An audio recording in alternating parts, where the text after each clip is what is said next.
they're standing playing their tubas and trumpets and shit, and like all of a sudden this guy's getting his ass beat, and they're still playing. Like they're still playing, and they're fucking this guy's getting his ass kicked in front of rag pickers. It was hilarious.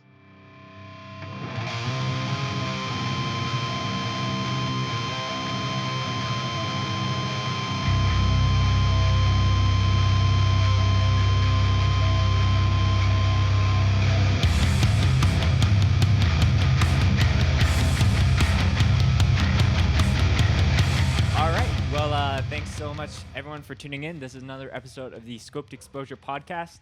I'm joined today by the mayor with one of the best last names, condiment-wise, ever, Mr. Jon Mayo. Thanks for coming on the podcast with me. Yeah, thanks for having me, man. I appreciate it. Of course. This has been a long time in the making as far as, teasing it on Twitter and finally getting to sit down with you. But for the few folks at home who might not know, seeing your face or knowing who you are, kind of where you're based, can you give a proper introduction on how you're known in hardcore? Yeah, for sure. Well, I've been going to shows since about 96, I guess. That was the first time I ever stepped foot in a hardcore show. It was like a local band called Proxy. They covered Slapshot, No Friend of Mine. And it was with a couple local bands. I think there was a ska, like it was like a ska oi band from Winnipeg called the Umpires that used to play the Albert all the time. Okay. They were playing too. It was pretty much where I got introduced to everyone that was going to shows at the time and the different bands that were playing. It was really cool, interesting, experience. And yeah, it was awesome. Yeah, and obviously, if it wasn't clear enough, Jon and I are Jon is definitely a generation ahead of me as far as Winnipeg hardcore kids. Even though I live in Calgary now, I still rep that as much as I can, just as I feel like that time for me getting into hardcore was so pivotal, and getting to see Jon book shows and do things like that. Before we get super into the conversation, Jon, we got to do our bev check. I should have asked before we were going if you got that on hand and all ready to go. I got my Starbucks. Oh, one pump of vanilla, one oat milk, one sugar. Wow, pretty fancy of you. It's not too fancy, but it does the trick. Right. It's my second one of the day. Oh, okay. You're an avid Bucks fan, it seems. Yeah, I'm hooked again. Well, pretty much know me by name now. Yeah, I was gonna do something hot, but I thought this would be funny because I'm sure Adam Dyson is gonna be watching or listening to this. But I'm drinking a Sapsucker. He talked shit on this when I posted it on my story, and I'm just gonna drink it in spite of him to tell it it's not my favorite sparkling water, but it's a nice limey one that's not like a big brand. So shout out to I don't even know what this brand is, to be honest. Oh, Sapsucker. I've never even heard of it before. Yeah, I only saw it in the last, I would say, couple months when I started to get really like into hunting for bevs. So I haven't had, there's like 2 other flavors, but this is the one I'm fucking with right now. So nice. Gonna be cracking that. So Jon, I'm sure you've heard maybe 1 or 2 episodes that we've done on the podcast here before, but how I'd like to kind of start things off nice and easy is just getting kind of like the context about how my guest got into hardcore. So let's go back in time. Give me the Jon Mayo hardcore origin story, and let's begin there. Yeah, sure. It began in high school. I had a friend that I grew up with pretty much since like I was like 5 years old. He lived down the street, my buddy Dan. And he had gotten into hardcore like through going to shows at like the Albert and Aussies and just some local places in Winnipeg here. And he was telling me about it, and I went with him to Aussies. That was like the first time I went to a hardcore show, and it just pretty much snowballed from there. I just fell in love with it, met a bunch of awesome people through that, and later on down the years, I started doing shows, and then later on, even further, started doing artwork for the bands in Winnipeg. It was really cool. It was interesting. Mm-hmm. Yeah, and uh, generationally, there's a lot of differences as far as the venues that a lot of hardcore shows are happening, kind of around your time and around my time. For sure. I know. I'm thinking of Kowalski and Dyson as far as like talking. We're trying to plan a separate podcast that's only is talking about like the beginnings of Winnipeg hardcore and some of those like early days. But were there any specific venues for all the 204 homies who are listening that you miss dearly, whether they closed down or just Mm. in the midst of shows not happening right now? Well, definitely when the Albert was around in the 90s and early 2000s, pretty much up until it closed, was the main staple of Winnipeg for the longest time. We also had like a really good uh, Veterans Hall that was on Smith Street downtown. They got shut down, unfortunately, because people refused to take their hats off. So the vets Oh, got in angry. in Yeah. the in the Legion, like And the that's kind of Legion, the yes. same. Yeah, yeah, yeah. Yeah, the Legion down on Smith there. And it was like another good venue. We also had later on the Death Trap and the Graveyard as well until it got flooded. There was a couple of really good venues, but definitely like there was also the Label Art Gallery that was on, right across from U of W. Mm-hmm. We had some awesome shows there, Hollow Ground, like First Strike, the classics, Right. 1920. And that was a great venue as well. Then there's also the Collective. Like there's so many good venues in Winnipeg back in the day. And it's just like, obviously, they closed down for whatever reason. And but those are the ones I miss the most is like the Death Trap, the Albert, and the Label Art Gallery. Those are my top three venues that I miss in the city. Yeah. I Yeah. remember I think the Grave was like kind of more in my realm of things. But yeah, Mhm. I remember seeing like didn't Cruel Hand played there once. And then Yeah. yeah, there was a number of like Extract shows. Usurper played there a number of times. Right. But yeah, it was literally just you were on the street and you just went straight underground. And it kind of, if you looked up hardcore venue in a dictionary, like that was it to a T. Like very Pretty dark, much. unfinished, single metal pole in the middle of the room. So Yeah. um Like that time when Withdrawal played and Adam did the little stripper dance on the pole when Full of Hell oh, played. I That that's was news to hilarious. me. Yeah, yeah, you weren't at that one, huh? I'm trying to remember Yeah. who else It, might have been playing that or what year. I think it was Withdrawal, Full of Hell. I have the poster somewhere on my wall, actually. I'd have to go check. But there was like, I think only three bands that were able to get onto that bill. But it was, I remember Withdrawal played and Adam was like doing a little stripper dance or whatever on the pole there in the middle of the venue. It's hilarious. Yeah, in the early Scope days, or even when I just started filming shows under my own name, like Withdrawal was one of those local bands that I would always have the opportunity to catch many a times. And I think, Adam and I have had this conversation about him like doing shit that he's like, oh, now this is actually captured by Spencer and on the internet. So I Yeah. think there was one show, it's buried, but where he was like eating a condom or something like that. It was pretty messed up. But shout out to Adam and all the Withdrawal Yeah. homies. Oh, definitely. Yeah.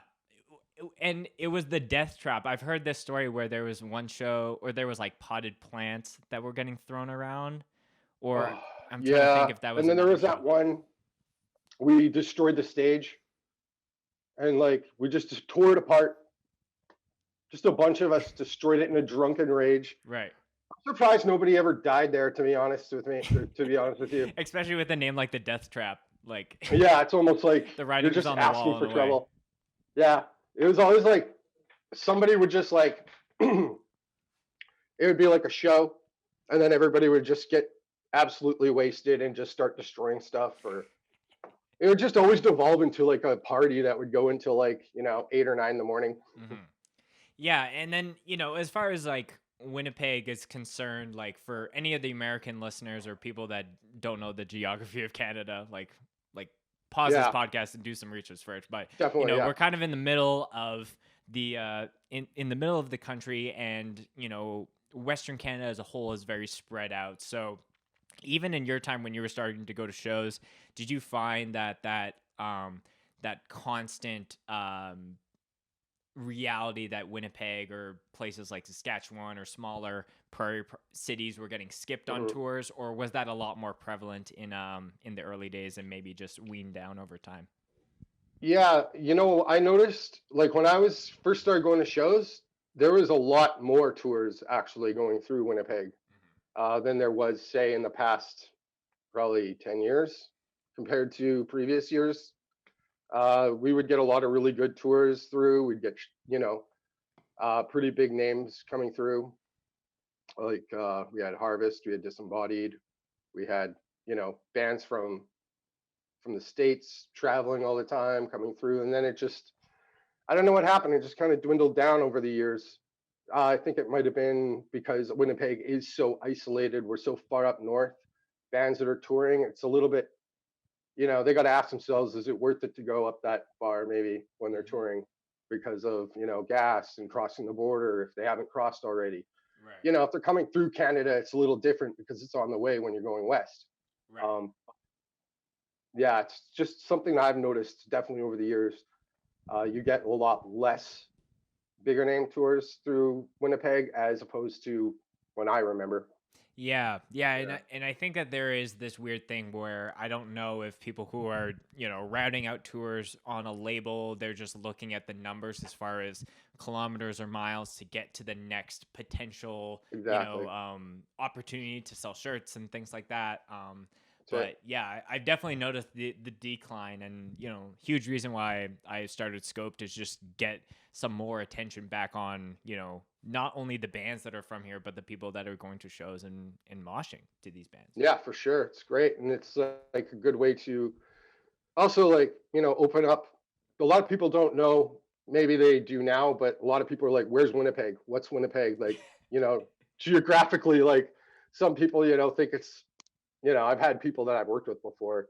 They're like, is that in a different state? And I'm like, no, it's in Canada. you know, it's pretty funny. Yeah, there's a I don't know, there's a weird thing about being from Winnipeg and always obsessing about just how Winnipeg is integrated in pop culture things. Like obviously Mhm. the cult classic is like The Simpsons, like that's it, back to Yeah, Winnipeg meme.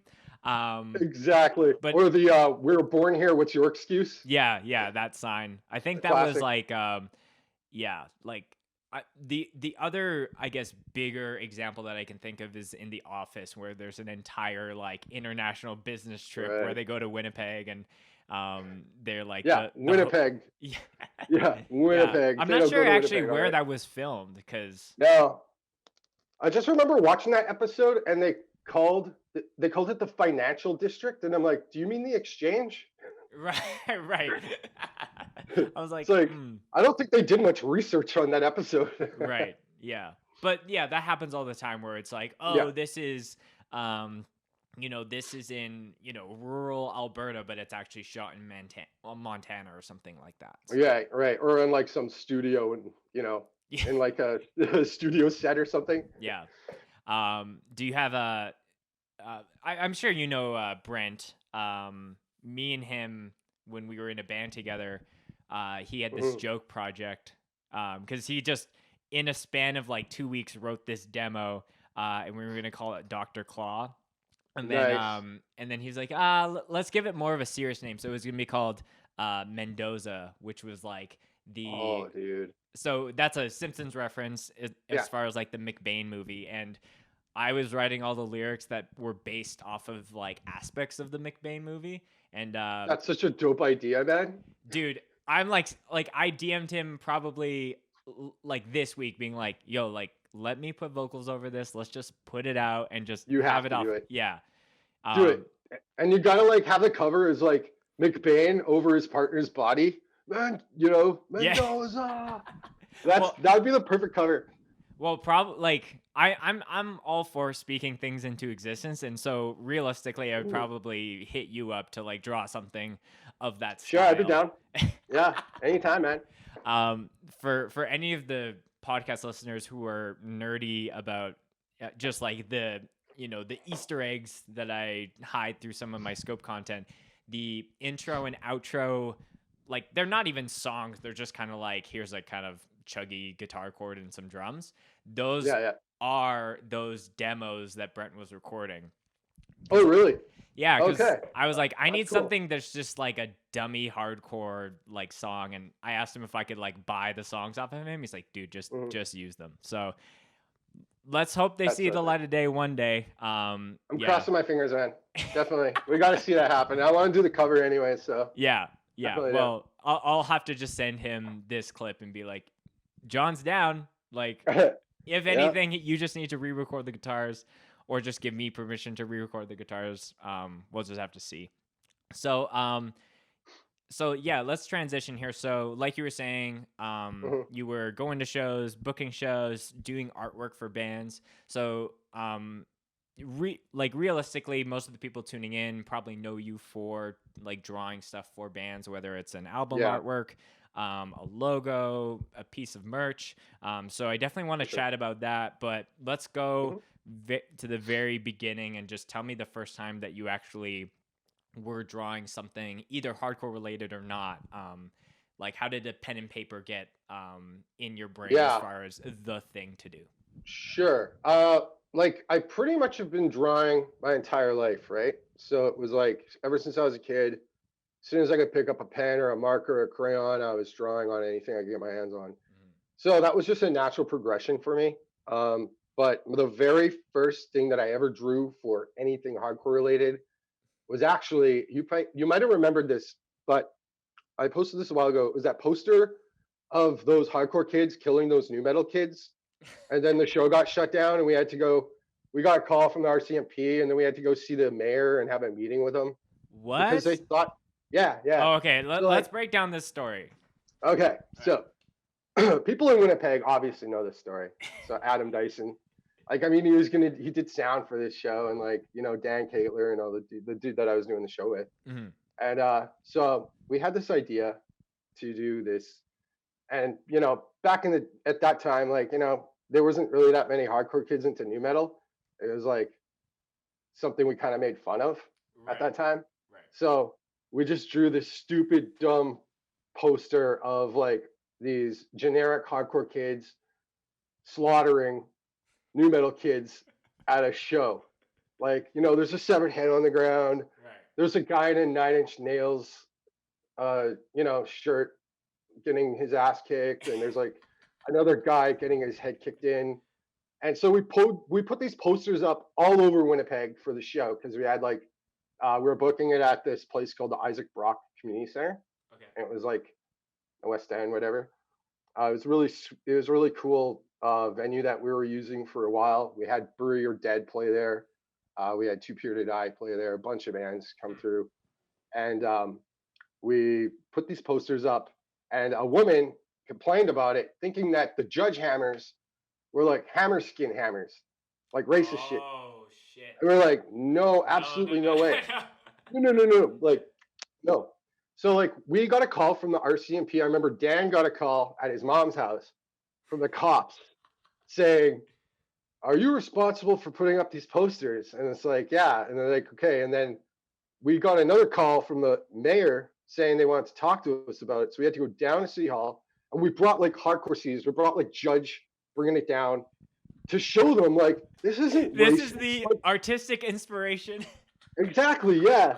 And like we're not a bunch of like Nazi assholes. We're like just a bunch of hardcore kids trying to do a show. Yeah.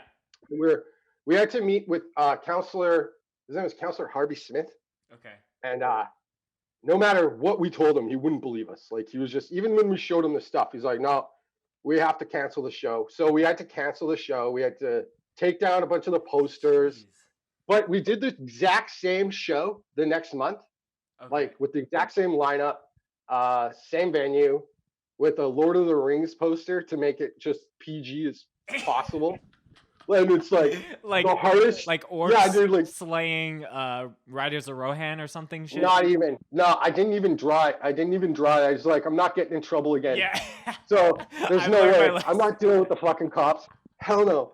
So I was like, okay, why don't we just like get a buddy of ours to Photoshop or whatever it was back then? I don't know.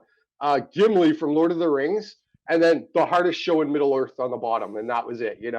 Like, and really, Probably better than the first idea, maybe arguably, but whatever. It's like I still have like a copy of the original one too, Wow. the original poster So that got so us some how shit. did they connect the complaint to the people actually doing the show? Like, was there a phone number or like a No, promotions name or something? I think they contacted Isaac Brock, and Okay. then they got our number or Dan's number from them.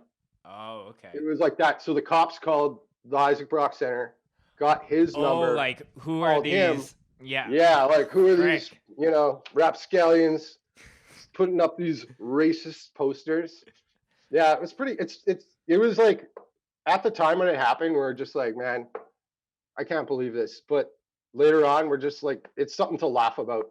Yeah. Definitely now. Yeah, for sure. Yeah. But man, it just goes to show like all it takes is one like pissed off like middle-aged white lady to call the police and then all this Yeah. shit just goes and hits the fan. Like you It could have was just just moved on snowballed your from there. day, show could have Yep. happened. But like you said, a hard ass Lord of the Rings poster and the show It, happened just a month later. exactly. It made up for itself. It worked itself out. Was the idea of Lord of the Rings as far as Middle Earth because Winnipeg is like the middle of Earth of Canada?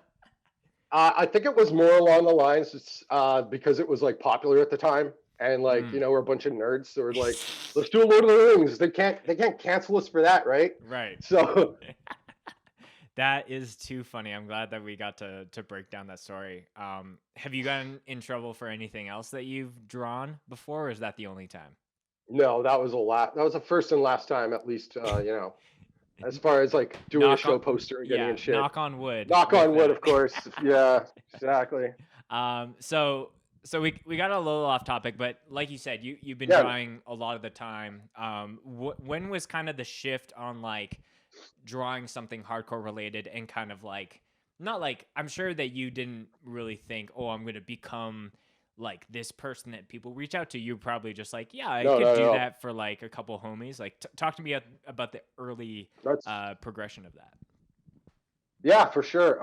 I think I remember the first thing I did was I think it was a band called uh, Nick Phillips's band Mind Control. It was a guy blowing his brains out, basically with like mind control in the effluence. Yeah. And then after that, I did like the Modern Problems tape. Steve Crisco's band there. I remember him coming over, and we were making the tape covers in my place. Then I did LSDS, First Strike, like all the demos. I did the shirt with like the Unabomber shooting up, um, and then like there's a bunch of other ones that it was all local hardcore bands, right? Like I never once thought I'd be doing artwork for hardcore bands anywhere else outside of Winnipeg, to be honest with you. So Right. it's been pretty rad. Yeah, so let's kind of fast forward there. Mhm. So I think the thing that really like put it in my brain as far as like having you on the podcast and maybe it would have happened eventually even if you were just within a regional kind of Mhm. you know notoriety, but as soon as it was like, hey, I did the tsunami self-titled, I was like, okay, like what the fuck is going on? So Yeah, I was kind yeah, of shocked when they asked me to. yeah, so let's talk about that, but then like just Mhm. transition into like was that kind of the one thing to really get your name out there in more of like call it the Mm, US market or yeah. I would say when I did the strict artwork, that was when Oh, things okay. started really like blowing up for me because that's Hunter reached out to me to do the artwork for that, and he wanted like a Warhammer type thing. And after that, it was pretty much snowballed from there. I started doing artwork. It was basically like you know one after the other. It was like all these other people hitting me up and like asking me if I could do artwork for them. And it was like at first just like, wow, this is really, obviously really humbling, really cool. And then it just snowballed from there. I just started doing artwork for like, to list them all, like, Ultra Azia, Slap, War Ready, MH Chaos, uh, to Sector, list I them all. think. Yeah, Sector, World Tension, Just listing them off: Red Card, Pest, Hesitate, pull your card. I mean, I pretty much lost count almost at this point of all the bands I've done artwork for, Right. which is a good thing. And um, yeah, it's been really cool. Yeah. It's been an awesome experience. Yeah. Out of the plethora of stuff that you've done, is there one that you're probably the most proud of, or do you Ooh, kind that's a of hard put one. the That's like picking that's a like favorite picking your child? favorite kids. Yeah. Yeah. It's like out of like 48 or 50 of them, it's like I gotta pick one. Uh that's a hard one, man. You could pick two or three I if that's easier. World Tension, Tsunami. I really like the Wrath of Gods one with the two ski mask dudes kicking in the door with Satan behind them. It's like a satanic home invasion. Uh, Literally like the artwork that I did for Stabbed, I'm really stoked on. That's coming out. Oh, okay. The T-shirt for Comeback Kid that's coming out. I'm stoked on everything that I do. Really, like Right. I wouldn't do it if I wasn't really stoked on it. And I'm like kind of like one of those people that when I draw something, if I don't like it, I'll tell the band I'm like I wasn't happy, I had to redo it, Right. and then go from there. Yeah, so that's maybe a great transition as far as just like talking about your process. Hmm. Before we like started recording here, we were just talking about how like a lot like you're not maybe the most technically savvy person, so a lot of what you Hell do no. is very like hands-on. It's not done on Photoshop or things like No. that. So talk to me about like how practical and real things are getting on the actual production side. So basically, the process is like somebody will hit me up for a design, and they'll usually send me like reference photos or something that they want, and I'll work from that. So I'll just start sketching it out in pencil. Then once I get that down, I do it in ink. But if I ever make a mistake, I'll just like white out the part I fucked up and then scan it in, print it out, and then just work on that. I I've see. always done that because I don't really I never learned Photoshop. I don't My computer's like a piece of shit 12-year-old laptop. You know what I mean? Like I don't really care about that stuff. Like it never enters my radar really because I've always had this process down for so Yeah. long and I've been doing it all my life. So, you know, don't fix what ain't broke, I guess, is my motto. Yeah. So I Yeah. like the way that it is. It's just like I do eventually want to learn some digital applications and stuff because it would make my life a lot easier, especially when it comes to making corrections and Sure. anything that I'm working on. And that way I don't have to like waste so much paper. Yeah. Right. But other than that, I'm pretty comfortable with the way that I have things going. Yeah, it's like a tried and true process of like, taking a blank canvas and actually like putting, because, Hmm. even do if sometimes I find if I'm designing something either for scoped or endgame, it's a lot harder to start with nothing versus just Hmm. you have nothing and you have a piece of paper, and you have a pencil and you can just like actually just like mess around with stuff. Exactly. And also, I find that the idea is like 90% of the battle when it comes to artwork. Okay. Once I have an idea in my head, it's pretty much just a matter of putting it to paper. Mhm. Uh, the hardest projects I find are the ones where I'm not really given any direction. Sometimes, like if I don't have an idea, I just will doodle bullshit for hours until I come up with something. And then I take that and then I transfer it to something like I elaborate on it more. So you So, would like, rather have someone give you a little bit of input to like take you to the finish line versus like, yeah, we just want a classic John Mayo piece, and you're like, well, you'll get one, but I need you'll get some. one. Like, it Yeah, depends on my mood because I'm very, some projects will literally take me a day to do, and another project will take me like 2 months. right. Like the communal misery artwork I did for their tape took me 3 months to do just because I it was just like the idea was amazing, but I wanted to make sure that it was the like perfect the way that I wanted it to be. Right. I must have redrew that thing like a dozen times before I was finished and happy with it. But it's just the way it is. Yeah. Sometimes I can get things done in like a day or two, and other things a couple of weeks. Right. I think And 2 months is like the longest time it ever taken me to do something. right. Yeah. Yeah, but yeah, like if you had a Photoshop file that you'd be making tweaks versus like trying to Hmm. start and then being like, okay, I can visually see what I did. I'm trying to Yeah. remember the designer's name, but he was talking about instead of if you're a digital like graphic designer, instead of like Right. doing something, you do like 7 steps and then you don't like it and you just like um, command Z and you go backwards, like always like getting somewhere and then like duplicating that and then redoing it because you at least know, okay, this is how I got there. Um, That's right. so you And kind that of way you have that don't with have to. you. Yeah, exactly. That way you don't have to go all the way back. Like I've had to restart projects right from scratch before. Right. That's fine. It happens. But if I had that option, it would definitely be a lot easier for me Yeah. just But to do the in the same control Z time, and if fix you it. got to a certain point and then started from scratch, you still like kind of did that or you have the other one that you're like, okay, I'm not happy with this, but Yeah, I know that once I get to this part in the drawing, then I'm going to do this differently. So, um exactly. yeah, I'm always fascinated by people that can draw cuz that is it seems like everything I do is all digital. So like I'm very envious of people who can make really sick looking stuff literally on like a sticky note or what have you. So that's very Yeah. sick. And just whatever materials I have on hand, which is basically like when I was a kid in school, I draw on my desk, I draw on my textbooks. Any blank piece of paper was game for me. So Right. it basically evolved from there. So it would just be if I drawing, I'm usually just sketch out ideas, take an idea from that, and then elaborate on it. And as far as I would say, the majority of your work is in black and white. Hmm. Ironically, I looked on your Instagram this morning, and you had posted two posts that are in color. So it's not you're Yeah, not a stranger to that, but it seems that the predominant amount of work that either you're commissioning out or you're doing just for yourself is black and white.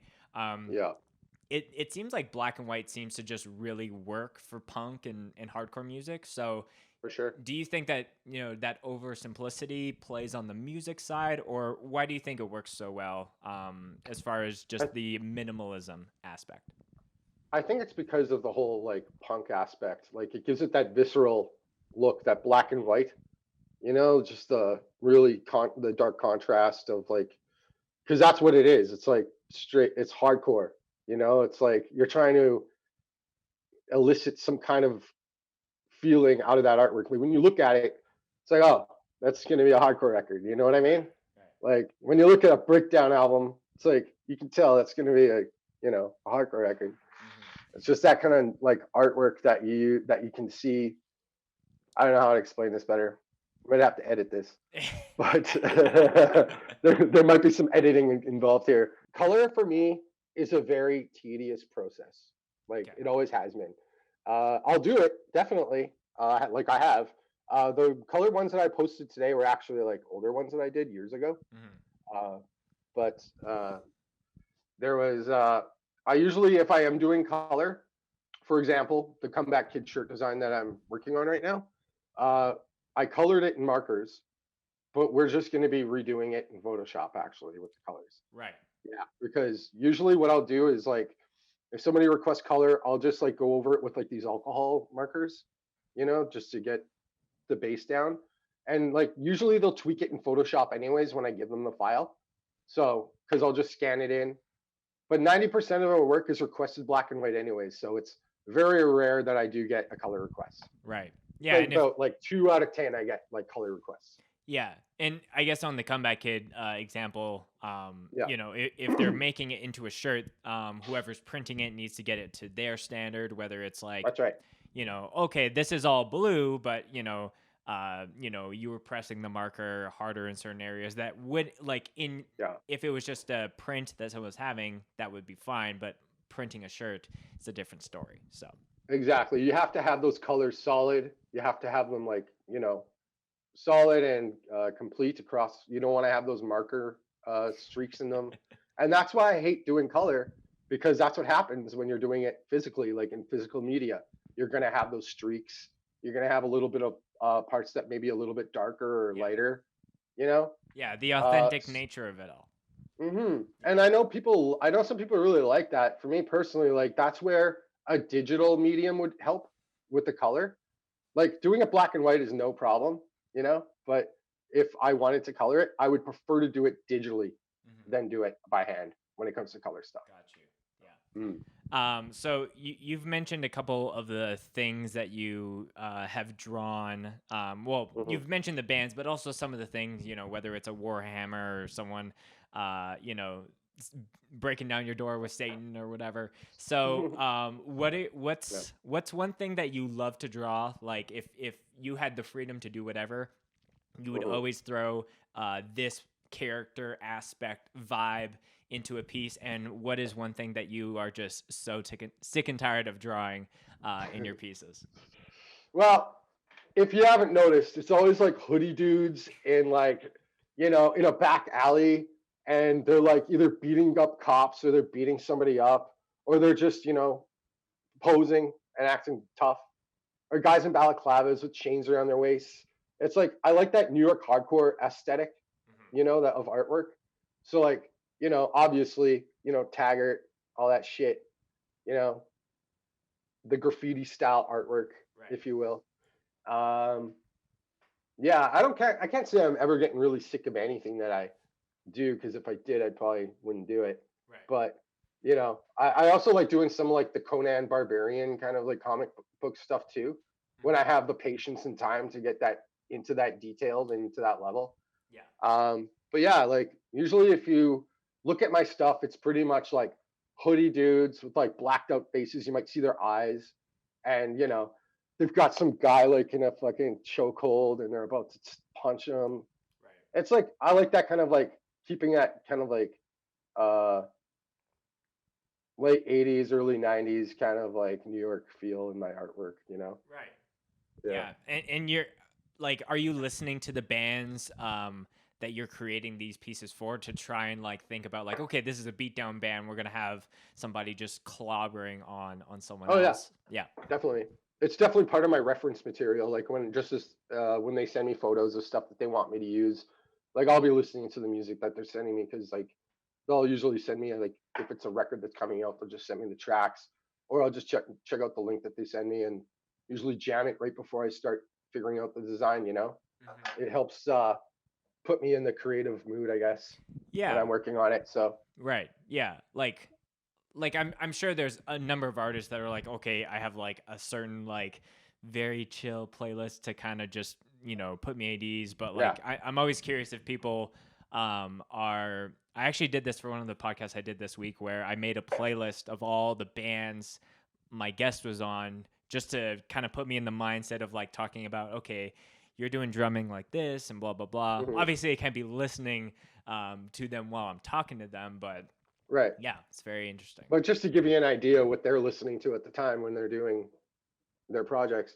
Me, half the time I'm either listening to music or I got like a TV show running in the background that I don't really pay attention to because I'm too busy drawing. Because once I get in the zone, it's like, you know, It's game over. I'm in the zone. Yeah. Leave me alone. I got to do this kind of Mhm. shit.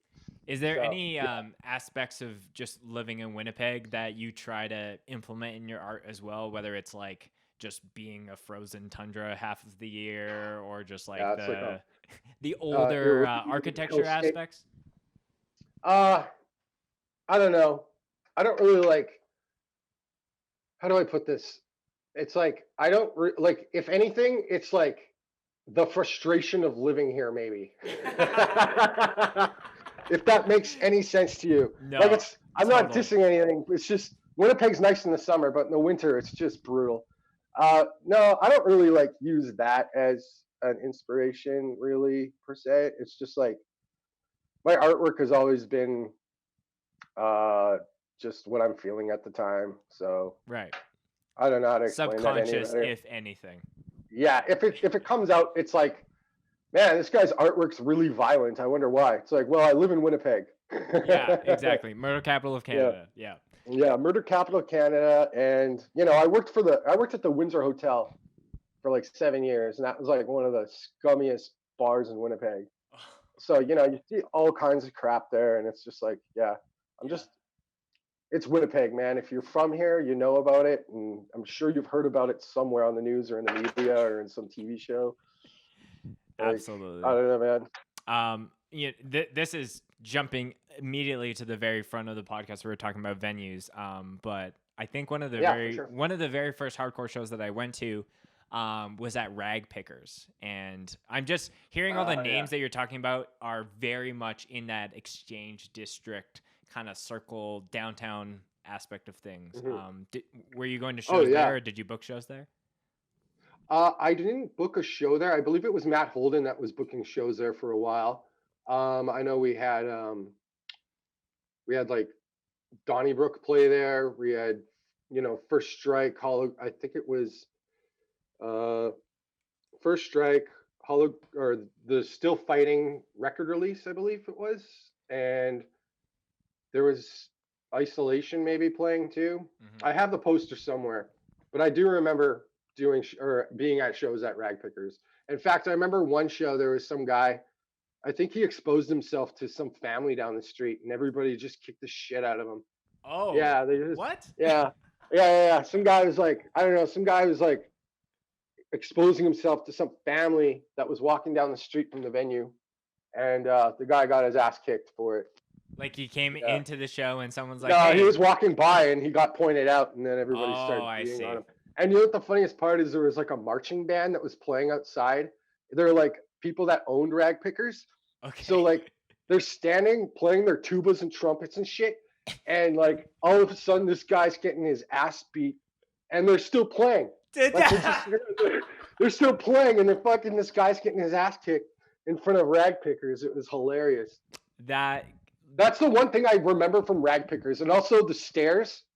I don't know if you remember that staircase. yeah. Yeah, like I'm pretty sure. The layout of that venue, I think, is you went up these stairs and then it's like a dead end where you would pay for the Yeah, show, and then on the right is where you turn right and bands could put their gear there, but there was a ton of shit, and on the there's no left shit. Yeah, was where a small stage and the room was. that's right. Yeah. Yeah, and I remember the floor almost feeling like it would cave in. I remember it bouncing, like having a Right. bounce. I don't know. That was also a good venue. I can't believe I forgot that one. Yeah. But yeah, the exchange area was like always a good area for like venues and shows. I remember actually one of the first shows I ever went to was in an abandoned warehouse in the exchange, and Oh, you had to okay. get through the back. So they had like milk crates, so you could boost yourself up to get into the venue. Yeah, Oh. so it was like, So is the door yeah, like not the door at was the like through floor like level? like where trucks go in to deliver Yeah, goods. yeah. Yeah, that's where they'd put the milk cartons or cartons up, and then you'd have to jump up on through there. And I remember that place being just like a dilapidated warehouse. Like the floor, like there was like shit everywhere, and like the floors were all like, it felt like it was going like this, Yeah. Oh man, I'm having flashbacks to I went to a show at Sneaky D's, which is a pretty infamous Toronto venue.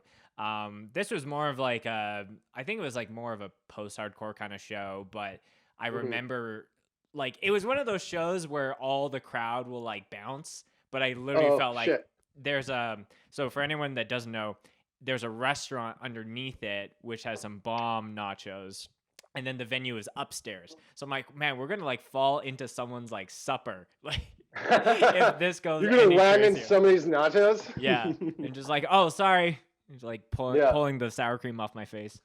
No, that is really funny. I'm sure there's a plethora of people listening that are like, yep, I know the venues in my area that have questionable floor yeah. bounciness It at best. it's like it would not pass safety code. Right. Yeah. Yeah, Yeah. Straight up.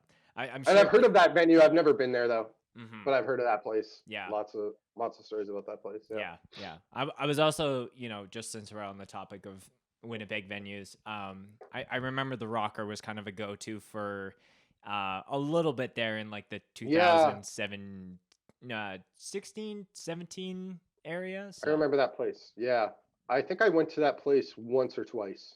yeah, Once or twice maybe. terrible as far as playing there, because you had to lug cabs and drums up 3 flights of stairs, but the That's room yes, itself yes. it seemed perfect for hardcore shows for sure. Because I remember my buddy Darren complaining about having to play there, like when First Strike played there, Right. because they'd have to lug their cabs and gear like 3 flights up, Yeah. and it was like the worst for carrying gear. Yeah. I remember that, and it was also the same building. I think War on Music and the Death Trap. Yeah. That was like in the basement there, so I it was like one building, two venues, or it was like the building beside it, one of the Yeah, two. because I think there was the Rocker, and then the next street that I don't know if the Pita Pit is still there, but I Oh, think right, that's where that's right the too. Death Trap is. Yeah.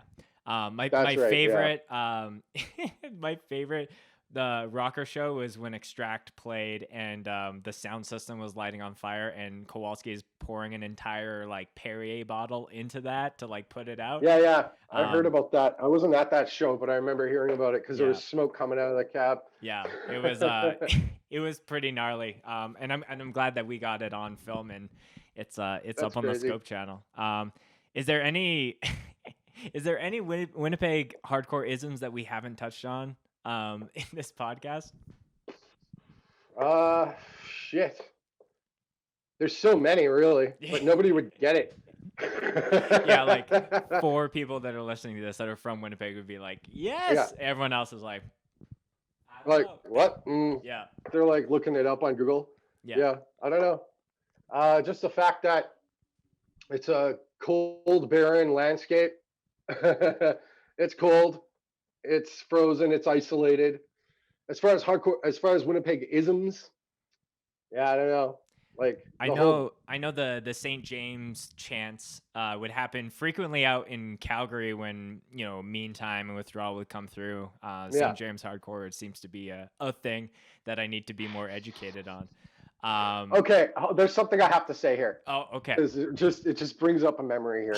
Yeah, please. We're going down This memory is alley on a Yeah, we're lot of going these things. down memory lane. So I remember that Donnybrook show, and this was when everybody in Winnipeg hardcore would bark like fucking DMX. Yes. You know, they go, "Oh, oh, oh." Yeah. And the singer from Donnybrook was like, "You guys shut the fuck up and quit barking." Like, so funny, man. Like, you have to like not blame the dude for doing that. Yeah. I remember yeah, when I first started going to Winnipeg hardcore shows, it was just like the dog barks were out and The like dog bark, people yeah. wouldn't like clap. It would just be barking and it would throw some It was people just off. barking. Yeah. Yeah, yeah, yeah. People are like people who were just coming to a show to like for their first time, and they're just like, "What the fuck is going on?" Yeah. It would just like I can't remember which touring band, but they were just like, "Yeah, you guys like to bark." It was like, "Woof." And it was like, "Oh, Yeah, all right, we're going to play this next song." yeah. They're just like, "We got to get out of here as soon as possible." Yeah, yeah. If they, man, that's too funny.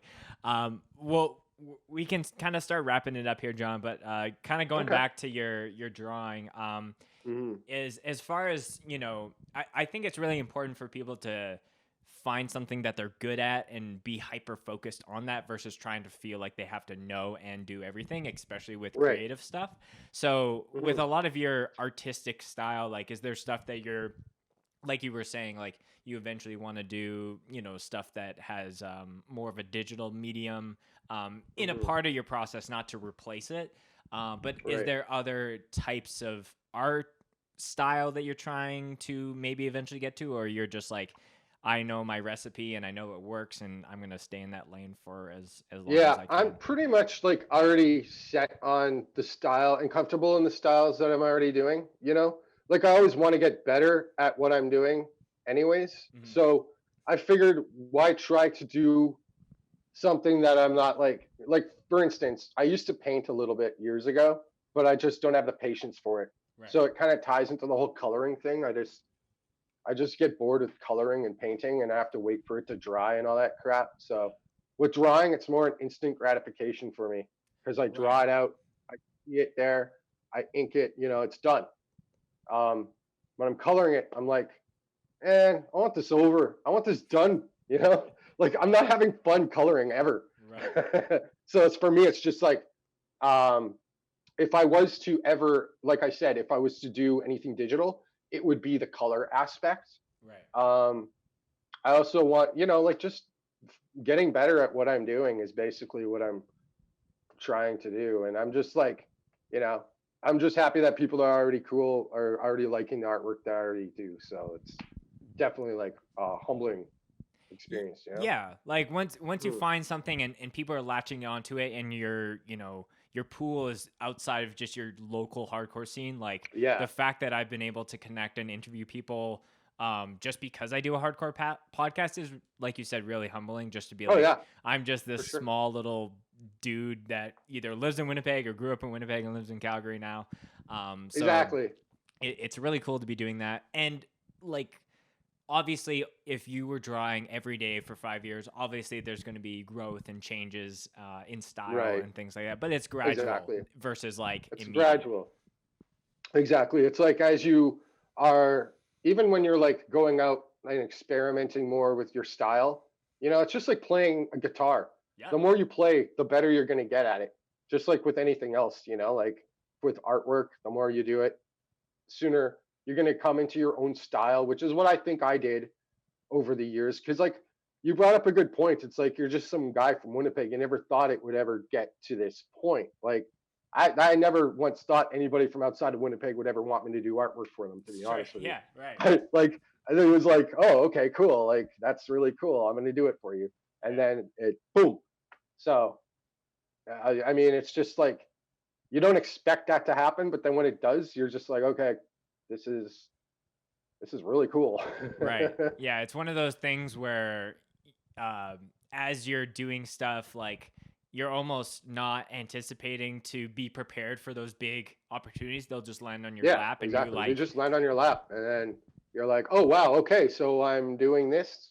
yeah, Awesome." yeah, Like when I did the T-shirt for Cruelty from Japan, and like doing like bands out in the UK and skateboard companies out there like Wept, like it's just it's cool that my stuff is actually getting out there.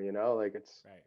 never thought that would happen. So Yeah, no, I think it's a combination of hardcore being this ultra connected community through the internet and things like that, but mhm, also seeing all these really cool people doing different things, and being able definitely. to work with people like you were saying, being able to have Jem from Speed come on the podcast when he's all the way Oh in yeah, Australia is like yeah, it's awesome. very, very sick. So yeah, It's that's a small world, really, when you think about it, because we're all connected to the internet, anyways. So, and everybody kind of knows each other. They know each other from bands, podcasts, artwork, whatever the network or whatever medium you're using. yeah. It's just even zines and stuff like that too, right? Like everybody like is interconnected in some way. Right.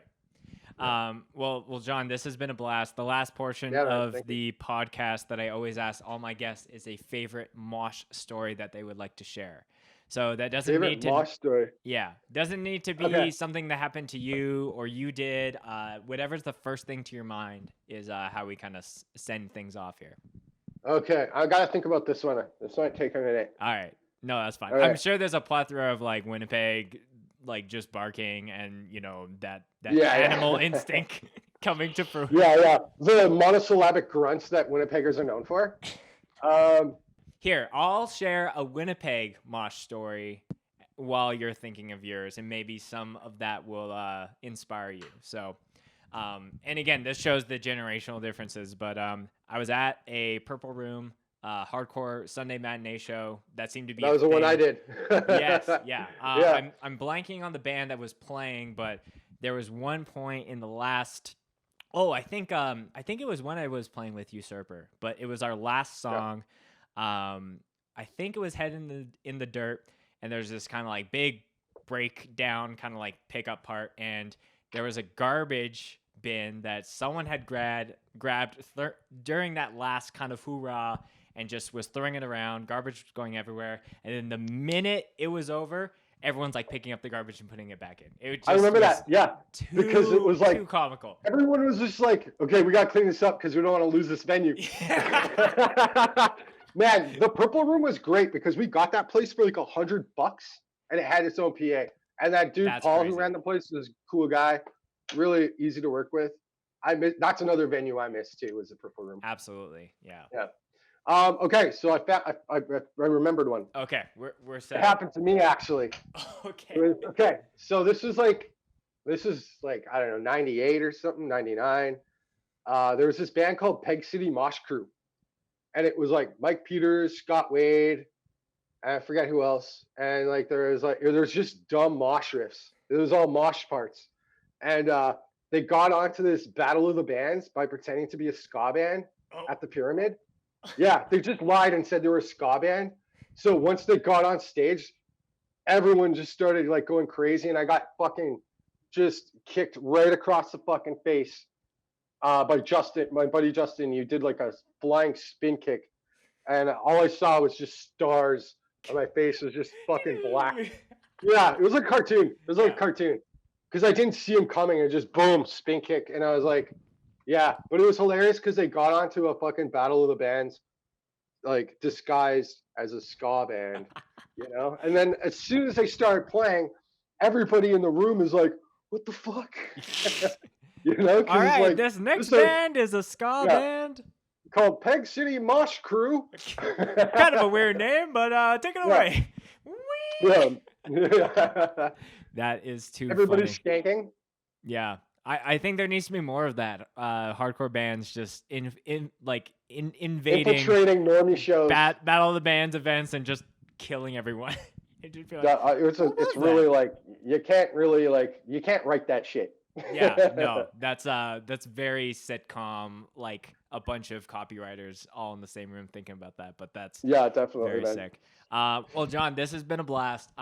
Anything you want to plug, shout out? The floor is yours for wherever you want to send people after this podcast is. All right, cool. If you want to check my stuff out, I got my Instagram handle is Mayor_Mayo, and I have a Twitter account which is Mon_Jo. So that's just my name backwards, the letters switched up. You can check out my artwork there, and I just want to give a shout out to you of course for helping me out with this podcast and having me on. I appreciate it, and thanks for having me on, man. I appreciate it. Of course. And yeah, all of John's stuff is going to be in the description of the video or in the show notes of the podcast. I am really glad that we got to finally jam on this, and I hope that the next thing that we're hopefully working on together is this Mendoza album cover. Oh man, dude, I gotta do the cover for that, man. It needs to see the light of day. But again, thank you so much for coming on, man. This has been a blast. For sure, man. Thank you so much.